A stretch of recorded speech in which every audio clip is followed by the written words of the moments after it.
Today we are going to talk about the top 10 character introductions from Adrien Brody movies. At number 10 we have Salvador Dali in Midnight in Paris. I would put this higher were it a larger role for him, but it was mostly kind of a cameo. But it is hard to forget.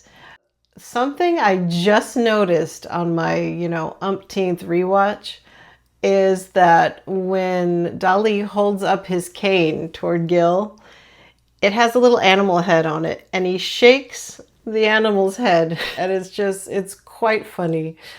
And then the first thing he says to him is, "You said too much. You said too much," because he noticed Adriana walking away, and he knew Gil messed up. And then, of course, he introduces himself multiple times so that Gil remembers his name. It's all kind of subtle comedy to begin with, before he launches into full Dali mode. So yeah, it's pretty memorable, I would say. At number 9, we have Travis Hunt in a film called The Experiment. So the first thing we see right after the opening credits is Travis playing shuffleboard with one of the residents of a retirement home where he works. Her name is Doris, I believe. And they're just sort of talking smack to each other. You suck, Travis. I know. And apparently they've made a bet that if he beats her at shuffleboard, she has to take her pills. So it's a cute little exchange. It's brief.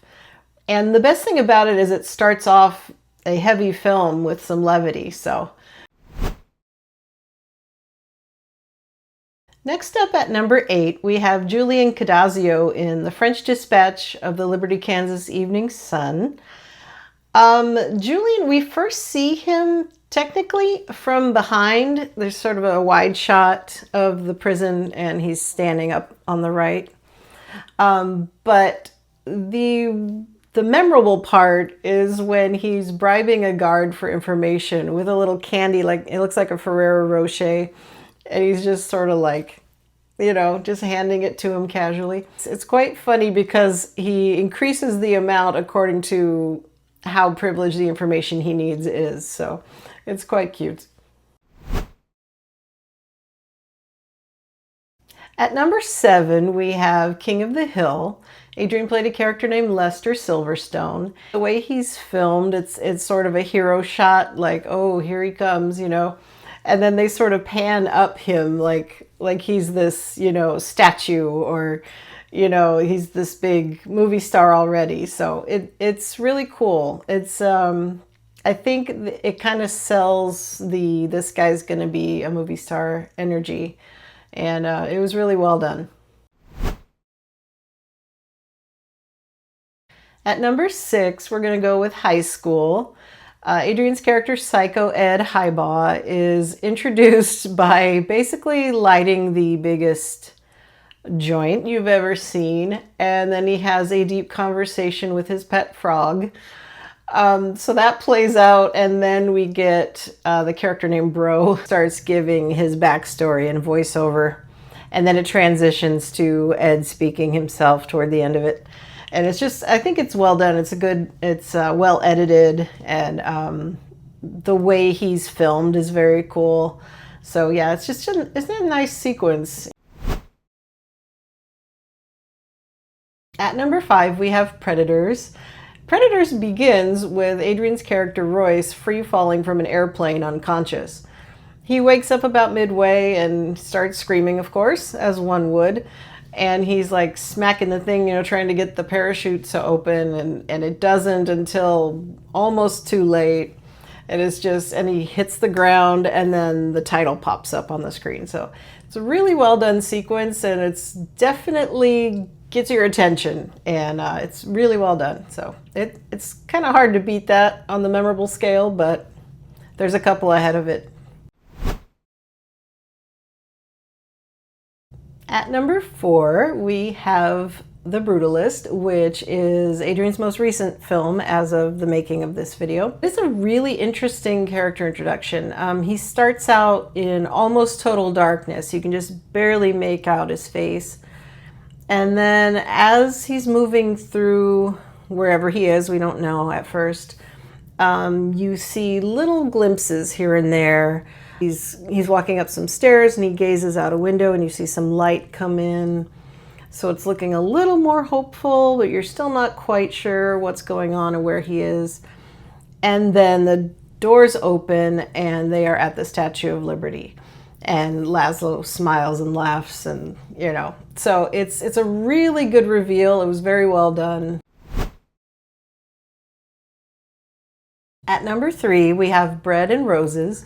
Adrien's character Sam Shapiro is introduced in a very humorous way. There's slapstick moments and everything. And as I said with The Experiment, it's really nice to have moments of levity like that in films that are otherwise, heavy subject matter. So it's really fun. He's a bright spot in the film for sure. It's hard to forget that one, so I had to put it on this list.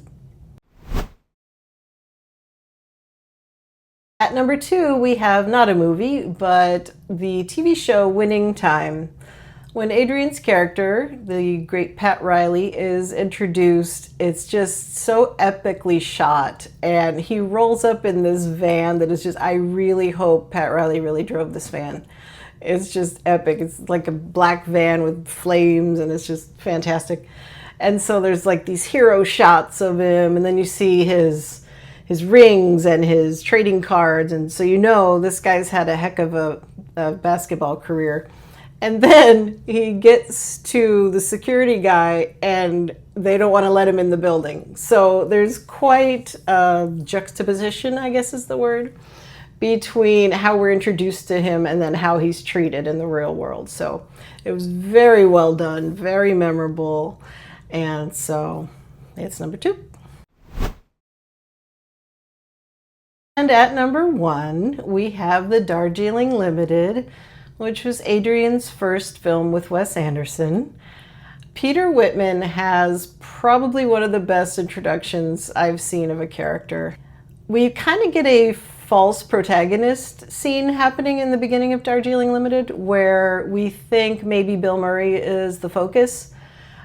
He's rushing to the train station, cab driver's bobbing and weaving through traffic, and he's saying, "That's my train," and he's running for it. And then we see Peter Whitman come zooming past him on the platform, and he immediately does a double take at him and keeps running.